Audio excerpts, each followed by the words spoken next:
O ateliê de arquitetura ARX Portugal foi eleito pela revista Construir como o melhor ateliê de Portugal.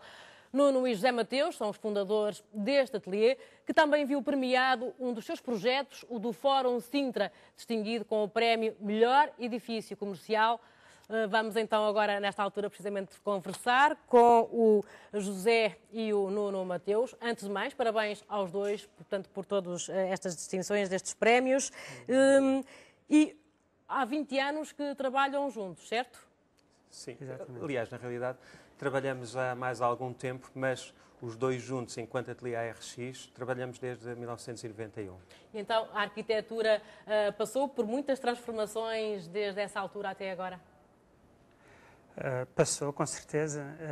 Sobretudo, tornou-se uma disciplina praticada por muitos gabinetes com grande qualidade em Portugal, e hoje em dia Portugal, fora de portas, é muito conceituado na nossa área. Portanto, hoje ser um arquiteto em Portugal, para além do caso de Cisa e Souto Moura, que são muito evidentes, tem uma série de outros arquitetos, sendo casos excepcionais, não são casos isolados.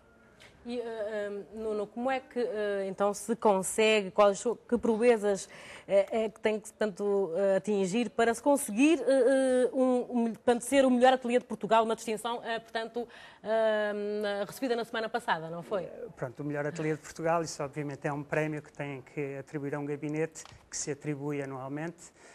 Este ano foi o nosso gabinete, há muitos bons gabinetes em Portugal, mas suponho que tem a ver com um trajeto, não de 2012, mas um trajeto de vários anos em que a qualidade do trabalho produzido tem vindo a ser reconhecida e publicada e, enfim, divulgada por vários meios de comunicação. E, portanto, tem a ver com um trabalho de persistência. Mas é a primeira vez, então, em 20 anos que recebem, portanto, esta distinção de melhor ateliê de Portugal? Na revista Construir, sim. Sim. E para além tanto desta distinção, receberam também um prémio de melhor edifício comercial com o Fórum Sintra. Também sim. Este ano? Sim, também este ano o edifício foi completado. O ano passado foi feito em parceria com a Chapman Taylor Espanha para a Multi-Development Corporation. É o nosso primeiro edifício comercial. Nós, em geral, fizemos a grande parte da nossa obra é obra pública, alguma obra privada, residencial. E esse foi o primeiro edifício desta tipologia e neste meio comercial que fizemos. E foi um trabalho, na nossa ótica, muito interessante de fazer. E, sobretudo, é um espaço popular, num sentido muito abrangente da palavra. Isso é extremamente interessante quando uma boa parte do nosso trabalho é, e vai ao encontro daquilo que vocês têm tanto feito até agora, ou há aqui qualquer coisa de novo, de inovação? Quer dizer, é um edifício extremamente difícil porque se choca com uma máquina comercial que tem lógicas próprias e, portanto, não é um trabalho de compromissos, mas é um trabalho gigantesco e muito interessante. É um edifício de 230 mil metros quadrados, 170 milhões de euros, portanto, é uma operação colossal. E que tem muitos níveis de decisão que nem todos passam pela arquitetura, mas creio que o que lá está é um trabalho da nossa parte, para a nossa parte foi bastante gratificante e interessante participar. E precisamente numa altura de austeridade, José, é tão gratificante agora como noutros tempos continuar a fazer este tipo de projetos, continuar na arquitetura? Bom, vamos lá ver. Em primeiro lugar, quero dizer que o prémio é um sentimento um pouco contraditório. Portanto, vivemos, de facto, um tempo que eu diria que é de colapso na arquitetura portuguesa.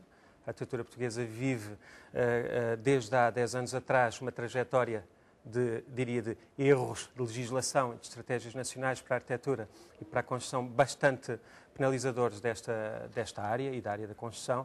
E, portanto, hoje em dia a arquitetura praticamente parou. Eu diria que a historiografia dos últimos anos da arquitetura nacional poderá vir a dizer que no final do século XX fomos um caso de estudo a nível internacional em termos de qualidade e que esse caso de estudo extinguiu-se inexplicavelmente no arranque do século XXI.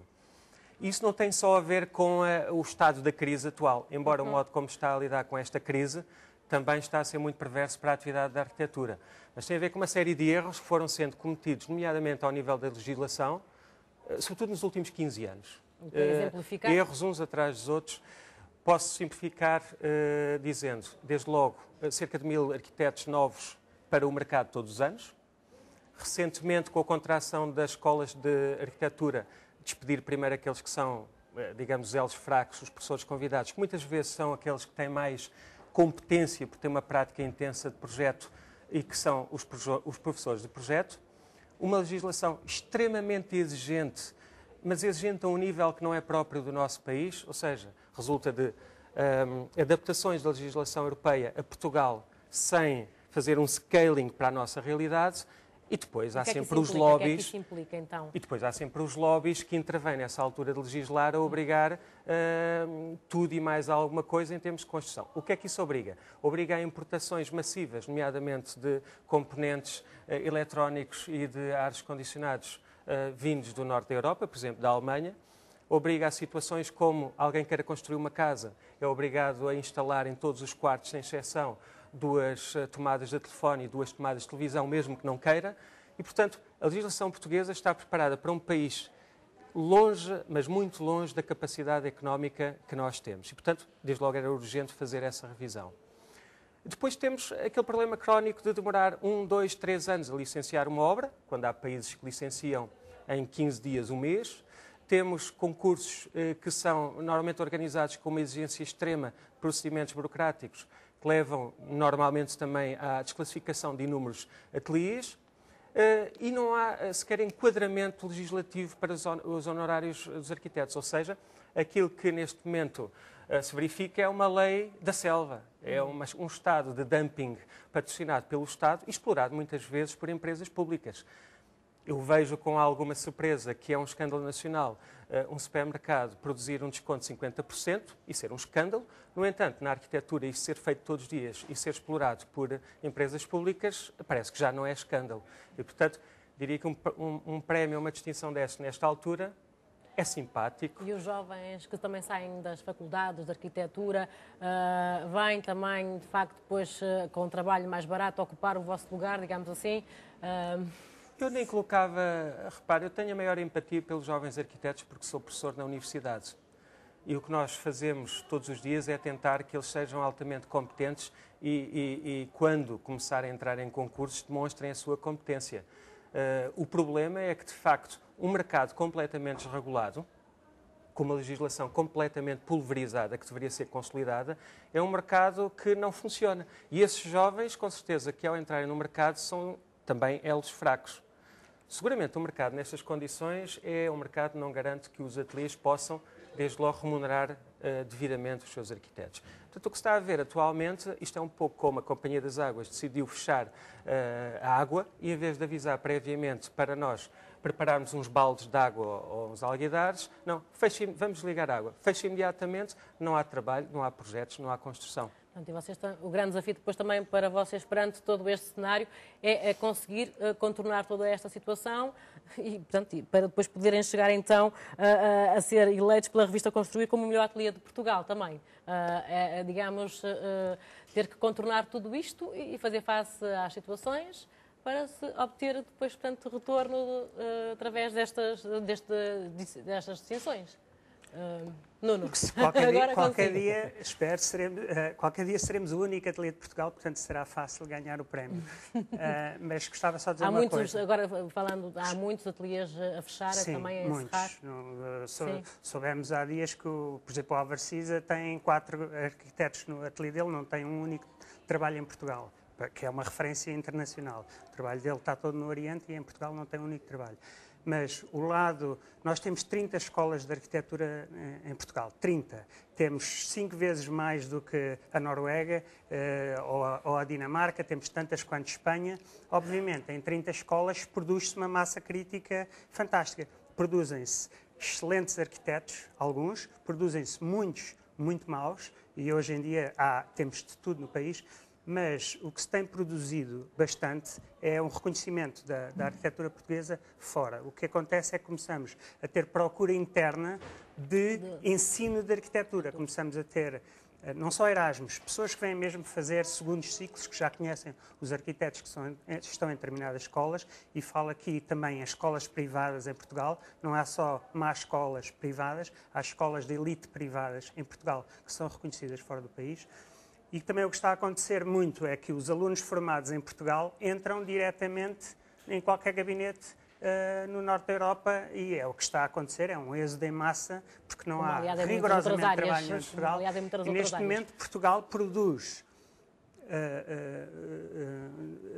pensamento extremamente qualificado na nossa área que não é aproveitado pelo nosso país. Portanto, o país investe nessa criação de qualidade e esbanja, não tem um projeto de país. Quando abriu 30 escolas, quando nós nos formámos havia 3 escolas, hoje há 30. Parece que há um projeto de país para utilizar essa mais-valia toda, entretanto, criada. Mas há um desnorte que se manifesta claramente na nossa área, que manifesta-se noutras, assistimos a ele todos os dias. No vosso ateliê têm estagiários a trabalhar com vocês, mais arquitetos ou não? Nós temos muitos arquitetos, aliás, houve muitos arquitetos que passaram pelo nosso ateliê e de várias nacionalidades. Atualmente temos estagiários portugueses e estagiários italianos e essa circulação de arquitetos de diferentes países nos ateliês portugueses tem sido uma realidade bastante interessante. Mas eu queria acrescentar uma coisa àquilo que o Nuno disse, é que os arquitetos que querem ir trabalhar para fora do país, empregando-se em ateliês, podem ter encaixe. Mas os ateliês portugueses encontrarem trabalho fora do país é muito mais difícil. Mas muito mais difícil. E, Nuno, para terminarmos, depois destas distinções, toda portanto, a vossa obra feita até agora, já há novos projetos na manga? Este ano não temos um único, estamos a terminar obras muito interessantes, de facto, que ainda vêm de outros tempos, uma escola no âmbito do programa da Parque Escolar, em Canessas, um aquário para bacalhaus em bacalhaus vivos, portanto, porque os portugueses acham que o bacalhau é um peixe triangular, achatado, sem cabeça, mas não, é um peixe muito grande e o bacalhau vivo vai chegar à ilha pela primeira vez agora no próximo mês e que é uma estrutura ligada ao Museu Marítimo e a uma incubadora de empresas na área das pescas, Ciamar, na área das pescas e da construção naval. Portanto, fica uma estrutura polivalente na área das pescas, na área da pesca de bacalhau, na linha da tradição da pesca de bacalhau que fundou todo o Conselho e é uma peça muitíssimo interessante que estará pronta, penso eu, em dezembro. Já há dois projetos que estamos a fazer o plano da Avenida de Berna, portanto a reestruturação de toda aquela zona da Universidade Nova e do Correio Cabral. E há pouco estava-se aqui a falar de desporto e estamos a fazer o pavilhão do Sporting Clube de Portugal. Portanto, são projetos bastante interessantes. Haja, de facto, capacidade da economia para se avançar. Muito obrigada, Nuno e José Mateus, por terem estado então na RTP Informação e, mais uma vez, parabéns. Muito obrigado.